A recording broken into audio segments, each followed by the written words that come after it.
So our Sunday series this month is A World That Works for Everyone. And today's topic is there a blueprint? And in a world that works for everyone, you're there in Waikoloa, Hawaii. I'm here in San Rafael in the province region of France. Yet through the wonders of modern day technology, we're one in this moment. Indeed, such modern day conveniences are now available throughout our world. And what an opportunity for the phrase, a world that works for everyone, to be demonstrated in these new ways. Often it's working on our behalf, though, when we're not even consciously aware of it. And how this world works, in some way for everyone, is a fascinating study as we explore the similarities and the differences that make up what we call the human race. When I chose the title for today's talk, Is There a Blueprint?, I was going on into intuition, which for those of you who know me know, that's my go-to or my first inclination. It came to me from the material that I was reading about Buckminster Fuller, who I mentioned briefly in last week's talk. Fuller was among the many who addressed the concept of a world that works for everyone. And in fact, he wrote a book titled A World That Works for Everybody with the tagline, Visions of Utopia. Buckminster Fuller, many of you probably already know, was an architect by training and by profession. So his thought processes were very organized and connected. He was descended from a long line of nonconformists in New England in the United States. Born in 1895, he was the grandnephew of a woman by the name of Margaret Fuller.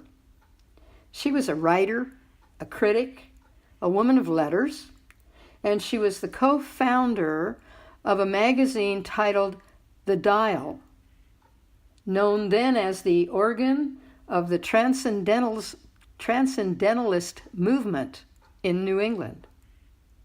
Does that bring to mind anybody else you know who was born in the late 1800s in New England, whose nonconformity and study of the Transcendentalists developed a whole new world of spirituality?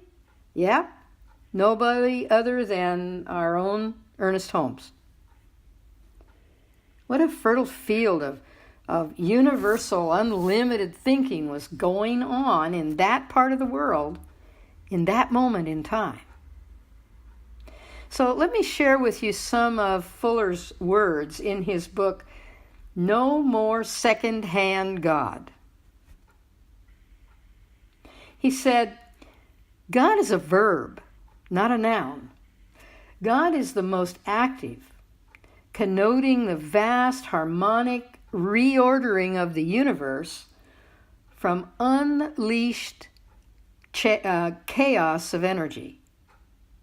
And there is born, unheralded, a great natural peace, not out of exclusive pseudo-static security, but out of including, refining, dynamic balancing. Nothing is lost. Only the false and the non-existent is dispelled. Now, those are kind of lofty words. Remember, this was, again, the early 1900s when he was speaking. But despite the fact that he was an architect and a builder by profession, that transcendentalist thinking was deep within him. In 2009, a progressive Christian minister by the name of Ian Newton spoke about Fuller, saying that Fuller believed that God was the evolutionary process, the unity of the universe. He said, Fuller took seriously his own role as a part of this universal process. He had a radical sense of activism that grew out of his own life experiences. God is a personal experience, Fuller said, not a being in the sky. And this experience is direct and firsthand. Which brought to mind for me, so is there a blueprint that must be followed in a world that works for everyone? Because if you look at the world at any one moment, your inclination would be to discount any sense of a blueprint in action. And yet in the total scheme of things, there are such parallels and continuity in the unfolding of life that it's already working in some way for everyone. Depends on how you interpret the word working, doesn't it? If we mean that it's working in perfect right order, as defined by each individual who addresses it, at the level of their definitions of the word perfect, the word right, and the word order, then the very formula described here results in the chaos driven by different interpretations. However, if you look at the word working from the position of the availability of those universal expressions of perfect, right, and complete, it's always at work because the master provider has provided that blueprint and the tools by which it can and does. One of the definitions of the word blueprint is that it's a guide for making something. It's a design or a pattern that can be followed. So using that definition, we know that we have in our philosophy some guidelines that are based upon our beliefs in that the master creator, God, spirit, divine intelligence, however you address it, creates us with potential and with the choices available to us to use them. We also have the capacity to develop and to use tools with which to build or direct how those results occur. And of course, that's available for everybody who's willing to accept it, isn't it? You know, one of the reasons that I moved to Hawaii 7 years ago was because of the diversity of the people living there. Even watching the tourists come and go added to that, because in the resorts and the vacation rental areas, there are people, not only from many states in the United States, but people from Asia, Australia, New Zealand, and on occasion, visitors from European countries. And because of my own journey of growth in the study of the science of mind, it's been to expand my realization and my acceptance of the mixture of similarities and differences, not only in cultures of humans, but also within each individual within those cultures. So for me, coming to the south of France is what the Disney Imagineers would call a whole new world. Because with each experience here, another space shows up on that blueprint, like the drawing of a building having rooms added to it. Each day here, I see a broader juxtaposition, a comparing or contrasting, creating such interesting effects with languages, with clothing, with food, with mores expressed through behaviors.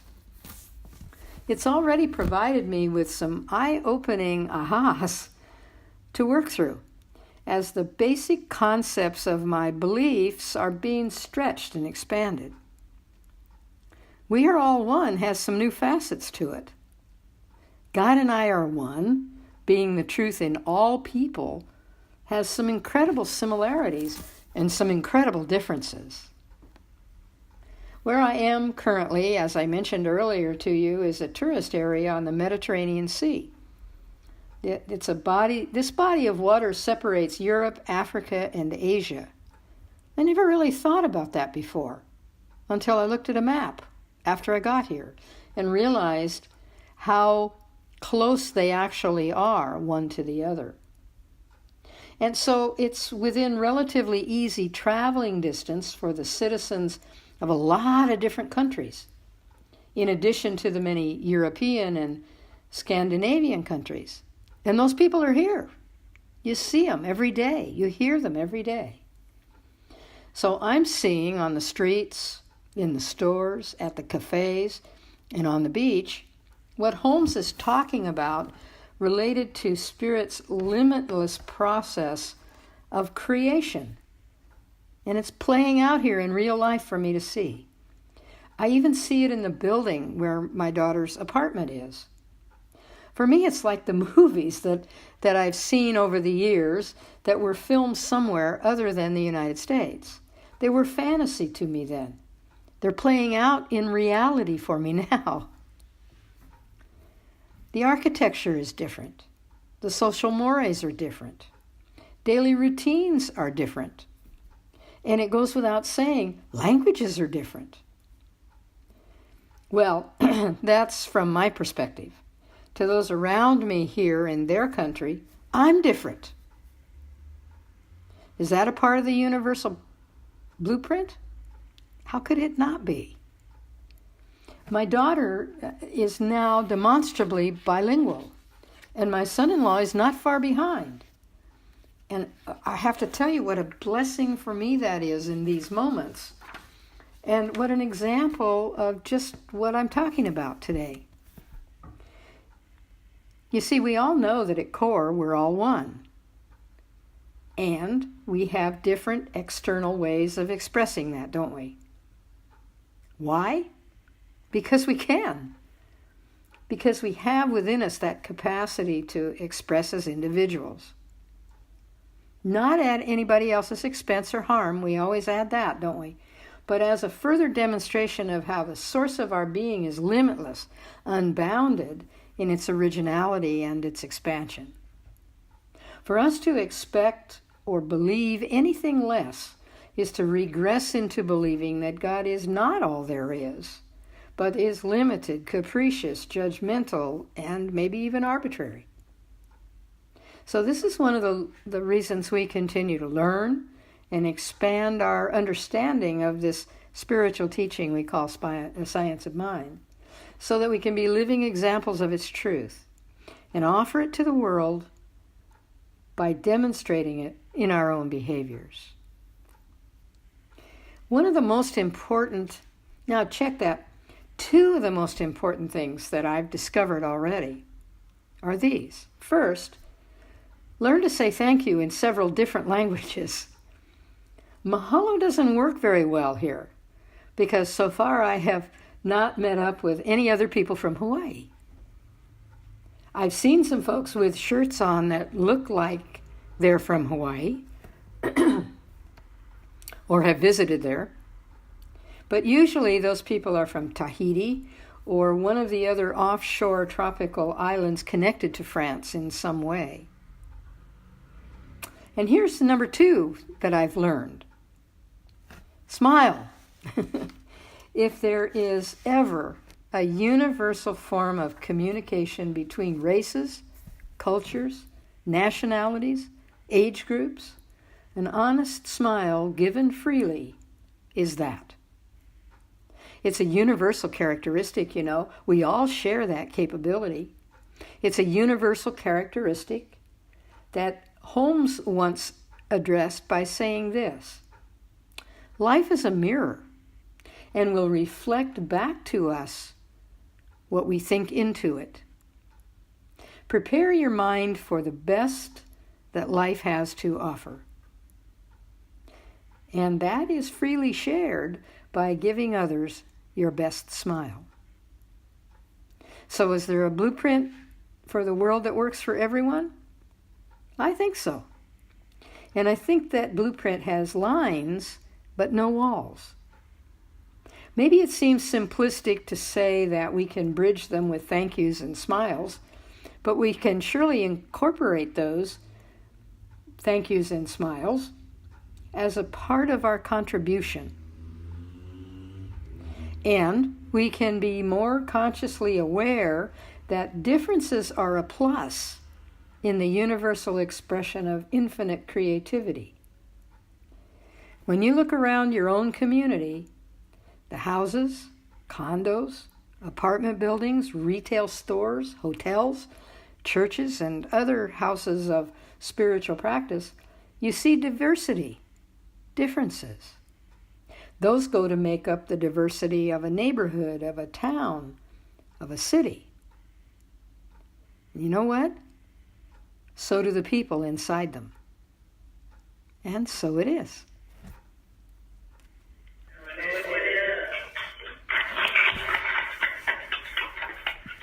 Thank you.